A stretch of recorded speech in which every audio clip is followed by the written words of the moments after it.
Masalah itu kalau dibahas tetap darani intelek. Senajan itu ora tau ana solusine. Mulai dhisik muktamar NU Cek Muhammadiyah hukumnya bank gimana? Mesti kaule telu ya boleh. Sing sitoke bebas tekas haram. Sing loro awur-awuran halal.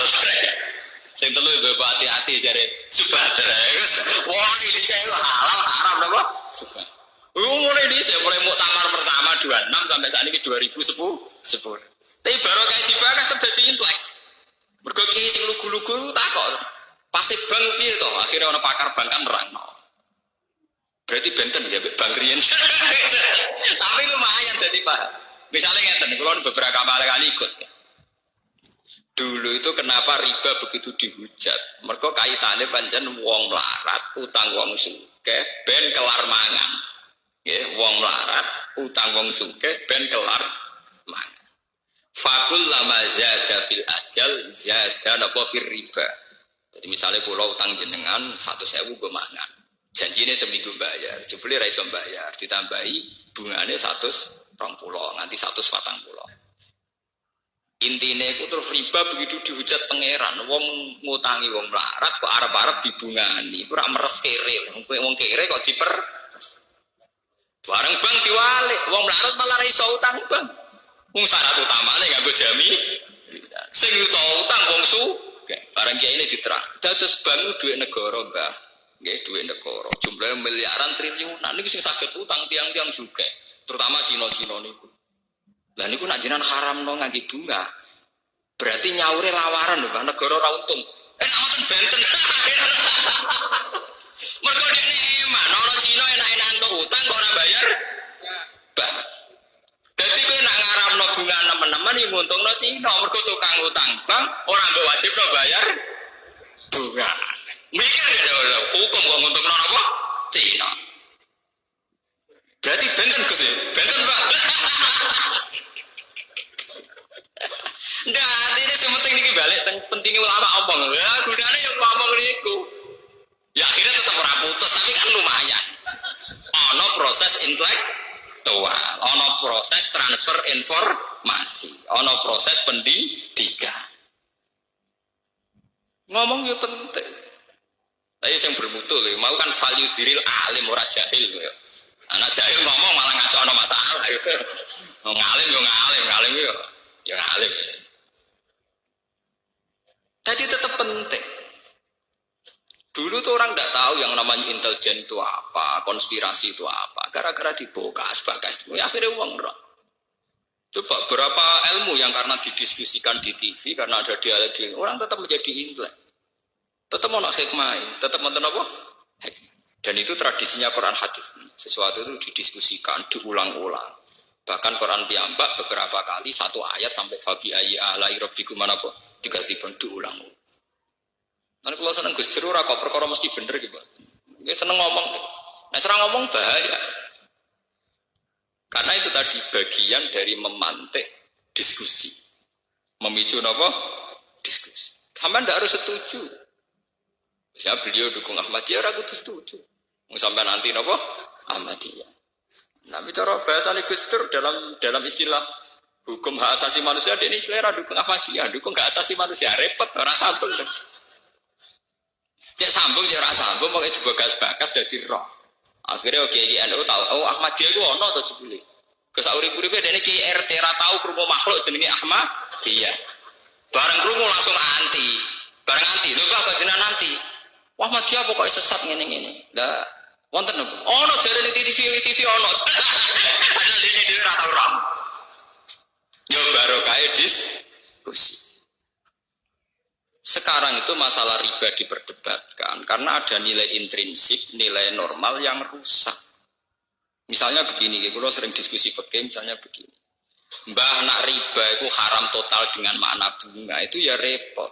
Masalahnya ada nilai bunga yang setara dengan nilai murni. Misalnya begini. Tahun 70 jenengan diutang 1.000 rupiah. 2006 disaur 1.000 rupiah ya selangit mbek bumi. Tahun 70 wong iso ngutangi 1.000 rupiah iku adol pitik jago. Saiki 1.000 rupiah iku rantuk pangane pitik jago.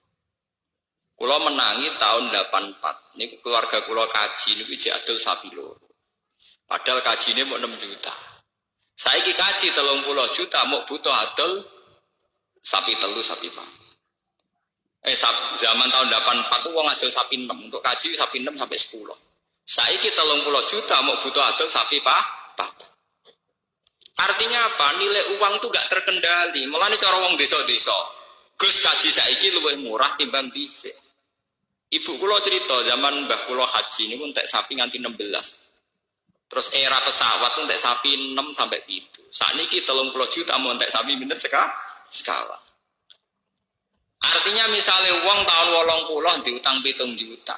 Sekarang 2010 kon nyaur 7 juta. Dia tetap tidak adil. Dia tetap napa? Tidak ada. Mbok ya pakai krus dan krus ini diakui oleh Islam. Gini ku kalau dalam masalah begitu disuruh pakai krus emas. Jadi uang 20 juta atau 2 juta itu saat itu mendapat emas berapa gram? Di krus nggak gini apa? Emas. Nah sekarang kalau 2010 ya emas itu berapa? Sebab itu dalam ekonomi Islam, dalam fikih-fikih, fulus itu tidak pernah dihitung sebagai mata uang. Wa in rojat rawajan nukut, meskipun berlaku kayak uang emas, sing dihitung tetap nawa emas. Dan ternyata di bank-bank dunia sampai sekarang yang dihitung juga krus nawa emas. Nah coba dalam masalah kayak gini, terus kamu samakan dengan riba, dengan arti bunga ini kan beda sekali. Itu kan penyusutan faktor deflasi, faktor pengurangan nilai uang. Loh gitu. Misalnya sampean diutang tahun 80, diutang 2 juta. Tahun 2010 disaur 2,5 juta. Terus kowe ngukumi sing 500.000 riba, mergo nambahi. Jare sing utangi tambah opo iki rugi aku. 2 juta dhisik, 2 juta saiki, tengah saiki ujake 2 juta. Mbok arani riba gak trimo tenan lho. Kok mbok arani riba ku piye aku cek rugi kok mbok arani apa? Riba. Wong dhisik aku ngutangi kowe 2 juta wis adol sapi, saiki 2 juta untuk wedhus misalnya. Lah, baru kayak diskusi ini kula mboten nentara hukum lho nggih. Ini tidak saya dalam konteks nentara hukum mboten. Baru kayak diskusi akhirnya kiai-kiai ku roh. Masalah yang terjadi dalam sistem keuangan. Berarti benten Gus, ya benten. Akhirnya ana lahir kaul, subhat ya Gus, ana subhat. Akhirnya boleh saya kira basul masail masalah riba itu haram, halal, subhat. Dan anak sing halal diputusi, kenekatan. Lha gak ono ulama senekat itu. Iku iseng, mboten ngarah ono riba halal muhal. Tapi masalahnya riba dengan sistem perbankan sesuatu yang dulu-dulunya memang beda. Dhisik wong kere utang nggo mangan. Saiki sing iso utang kudu wong sugih. Wong syarat awal kudu ngangge napa? Sertifikat ngangge jaminan. Iki kowe mau 30% saka nilai napa? Aguna. Faham ini ku pentingnya napa? Idza dhaharatul fitan wal bid'ah falyuziril alim napa? Ilmu. Sudah gitu sebetulnya dalam utang piutang wong kampung itu ada solusi yang tidak riba tapi baik. Kulon beberapa kali mutusno sengketa itu tonggo-tonggo kulon itu kathah di masalah ngoten. Misale pamane ngutangi adike, dinggo kawine ponakane. Biasanya kan didol pedet nggo sapi. Walhasil tahun 90 Gus kulon tahun 90 diutangi 600.000. Riyen niku tak dolo pedet. Lho saiki 2010 ape disaur 600.000. Niku hukume piye Gus? Nah, gue disini ngutangi adol pedet ya kok nyaur pedet. Tenan disaur pedet tenan ya payu 1,5 juta tenan. Paham ya? Kita harus adil. Itu tidak riba. Nggih kula kandhani.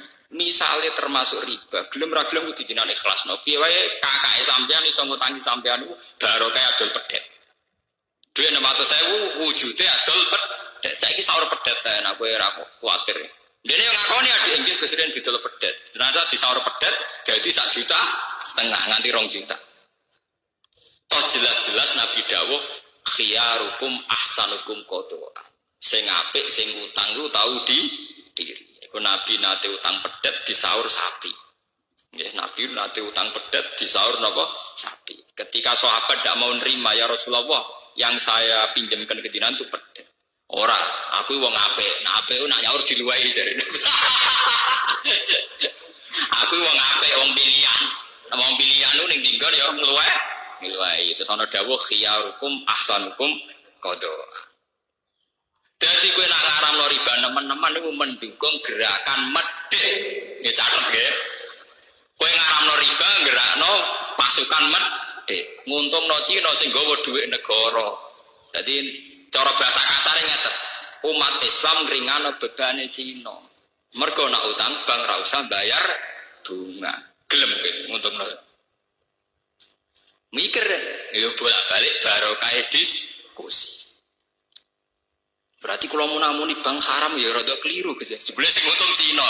Lah masane jenengan sing untung sinten nanti. Ya barokah napa diskusi. Makanya kalau nyuwun jamaah teng mriki napa sinten mawon. Orang itu harus jangan merasa pinter sendiri. Harus mau berwacana, berdiskusi. Ojo sinau dhewe nang kuwamar pepeh kitabe kuno baleni kuno terus rasa paling bener kok sakral. Pemene lampune ublik terus sakral dhewe. Kadang kita itu kultus itu karena fisik. Juga dukun ning desa ngisor pring. Rata waktu sawangane muanti. Tapi nek wis ning gone lobi hotel muacak nggawa HP. Sawangane wis gak mandi. Lha iku jenenge wong ku kena justifikasi, kena napa? Iku ngoten niku. Manusa pancen ngoten niku. Seakan-akan diskusi modern itu pasti sekuler. Yang salah pasti benar, tidak bisa begitu. Bapak dukun ngisor kali, ngisor wit. Golekane wangel, mobil raiso, sepeda motor gak iso. Wonge rata watus, watak watu. Sanjen sawangane mandi tenan. Jajal kowe ning dukun, HP-ne wis 3G, omahe rumpesi, sawangane kan rapati napa? Mandi. Padahal iso wae kowe mandi timbang sing ning ngisor napa? Kali. Nah, tapi manusia itu mudah terjugesti. Wong salaf sing pegaweane ning omah balene kuno sinau kitab-kitab kuno. Sawangane mesti wong bener. Sementara sing modern itu gawe organisasi nyelametno umat sawangane wong mlete. Tapi sawae cara Allah bener sing itu. Mergo sing itu elek-elek sing ngurmati umat Kanjeng Nabi. Sing ning omah terus egois ngurusi awake dhewe. Paham ya? Cek barokah sing itu. Bisa ngurusi wong akeh. Khairun nas anfa'uhum linnas. Sing tengok-tengok ning omah kok ngurusi awake dhewe. Paham ya? Meskipun tetap wong soleh loh, tapi tingkat kesolehannya tetap tinggi sing anfa'uhum linnas. Lah tiyang ngeten terus dijak diskusi ya kaget terus. Napa? Ya, tapi alhamdulillah sampai kula jadi purun tiyang-tiyang ngoten purun. Ki kula ya termasuk kiai modern sing ikhlas. Gawang ikhlas ora hawane, dadi ora luwih be modernan yang sepon tak jadi diskusi kula nu cek purun. Mergo hawane wae akhirat, kula modern aja wae akhirat. Ora kaya sampeyan yo tenan donya tenan.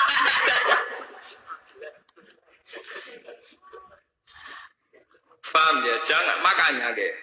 Tenggene Quran istilah-istilah riba itu mesti ekstrim karena dulu konteksnya itu begitu. Tapi sekarang masalah riba, masalah bunga macam-macam wis konteksnya luas. Kita tidak akan mengatakan riba itu halal, tidak akan mengatakan riba itu halal ya tidak akan. Tapi kita tetap bilang konteksnya apa dalam masalah apa. Sehingga kita kalau ada bahsul masalah harus detail. Riba yang kayak apa? Paham ya? Riba yang kayak apa? Wong kalau kita ngaji kitab-kitab fikih besar tuh riba sampai 3 sampai 4 bagiannya sampai itu. Nak ning matan wis 3 iku sarai sudah dadi 6. Sarai-sarai sudah dadi itu. Padahal ning matane judule wa aksamu riba salah satu nih salamat. Nak matan wis 3. Iku sarai iso 8. 8 sarai-sarai iso 10. Bisa ditebak secara intelektual, nalar intelektual saged apa?